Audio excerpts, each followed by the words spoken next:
two grown men just jumping this young buck right here. This is a YN getting jumped. He had beef with this right here, and he said he was finna settle it.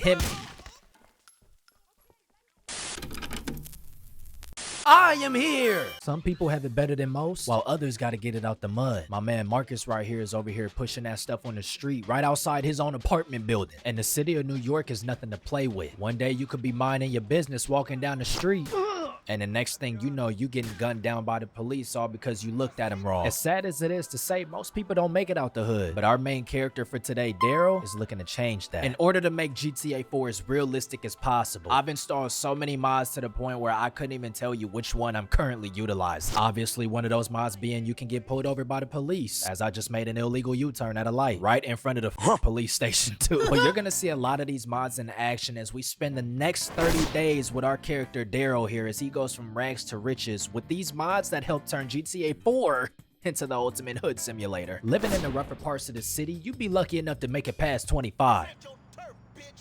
And on day one, Daryl was already beefing with somebody he had beef with for the longest. When you grow up in the streets, this is how a lot of issues is settled. Daryl got a few good hits in, but old boy started to gain the upper hand so much so his homie seen the fight going on the side of the road. He pulled over so he can come over and aid his homie. This is already one of the gang mods taking effect. Look, if I see my homie in a fight, I'm stopping everything I'm doing to help him out. That's exactly what's happening as Daryl is getting jumped in right outside of his apartment building. His mom is on the 7th story watching his ass get whooped. But Daryl had enough. He tried to pull out the piece, but they had a piece on him too. And oh my goodness. Oh, and that's just one of the unfortunate things that can happen when you living on the streets. Everybody got a piece on him. Thankfully, Daryl survived. He spent 7 days in the hospital recovering, with a speedy one at that. And he vowed to himself, he's gonna make it big. And once he does, he's gonna buy that hospital. Because everybody seemed to die in this city, so good money is gonna come from it. $2.2 million was the goal for Daryl. He didn't know how he was gonna do it. He's been broke all his life, but he knew it was time for change. And he was gonna make that change happen. Daryl decided it was a good idea to get a job as an Uber driver. Every time he go up in that diner to pick up the food, he be hitting on Cindy. He want to get with her so bad with his freaky ass. But Daryl is on his way. He got 25 seconds to make this delivery happen. Daryl would soon find out that one of the toughest parts of being an Uber driver is that he doesn't have much time to get the food to the customer. So he may have to run some red lights, and it's just unfortunate that the police station is right next to his job. Now, Daryl is no stranger to jail.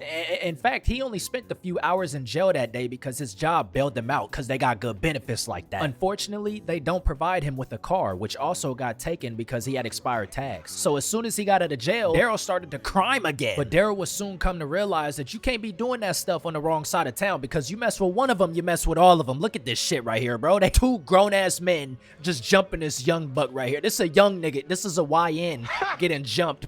Days into Daryl trying to change his life, and he's already been shot at, been jumped, been arrested. and look at this discrimination right here, bro. The dude was beating up Daryl. Daryl tried to get the police officer's attention. Daryl punches back. Daryl goes to jail. Daryl goes to jail 2 times on the same day. Now, his job does manage to bail him out again, but they told him that was going to be the last time that they would bail him out. At that point on, Daryl's on his own. So he started taking his job seriously, delivering pizzas with 1 second left on the clock. But unfortunately for Daryl, his time at Pizza Palace would come to an end, as he would not be able to deliver this pizza on time, and he got fired. Why was the dude all the way down there on the beach like that? Like, he made it so much harder for Daryl to get to him. So Daryl was mad. Daryl went down there on that goddamn shore and started fighting. He said he was gonna get his money one way or the other. Despite him looking like an absolute sissy this entire playthrough so far, he's from around the way. He leaving with something. So after he did that, he got $50 to his name, and the goal is still $2 million. Now we're seeing Daryl work in a sense of desperation. It's the following night ever since he got fired from his job, and now he's gonna do something that he's never done before. Daryl is gonna become a hitman. He's tried to go about making money the right way, but unfortunately it has just not worked out for him. So now, although Daryl has never killed before in his life, he always has a gun because his mom gave him that gun, because you never know being where he's from. He look like Tupac, don't he? Now Daryl was on his way to commit his first murder. His palms were sweaty, knees weak, arms were heavy. There's vomit on his sweater already, nigga. After Daryl gets the description of his target, he breathes a sigh of relief as he doesn't have to kill this man, because the client wants him to beat him up with his bare fist. He just wants to send him a message. And it looks like the target is sending an even bigger message, because Daryl ain't got no damn hands, boy. That nigga is kicking. Oh shit, good knee, Daryl, good knee. And at this point, Daryl started to second guess if this career was even worth it. He could not compete with a random man on the street who had no idea he was coming. And at this point, Daryl decided to pull a big boy move. He pulled out the blicky and let him have it. He took the money and Daryl got paid $8,000.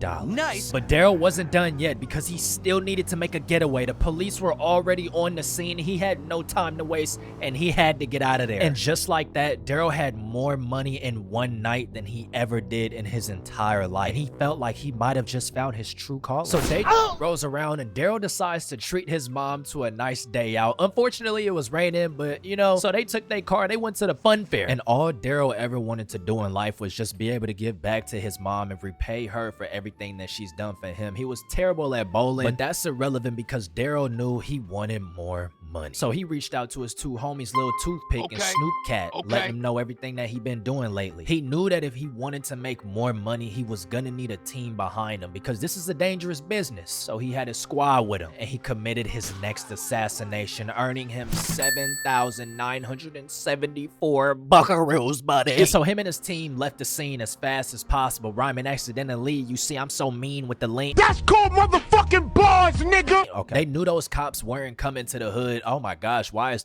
Snoop Cat so bloody? Damn, Lil Toothpick is bloody. Oh my gosh, y'all didn't even get, who'd y'all get shot by? Nonetheless, after splitting the money, they went out and got themselves something to eat. And now that Daryl had a gang with him, he knew he wasn't afraid of nobody. He wasn't afraid of being jumped. He was doing the jumping with him and his squad inside fast food restaurants. That's how they get down. He had beef with this nigga right here, and he said he was finna settle it.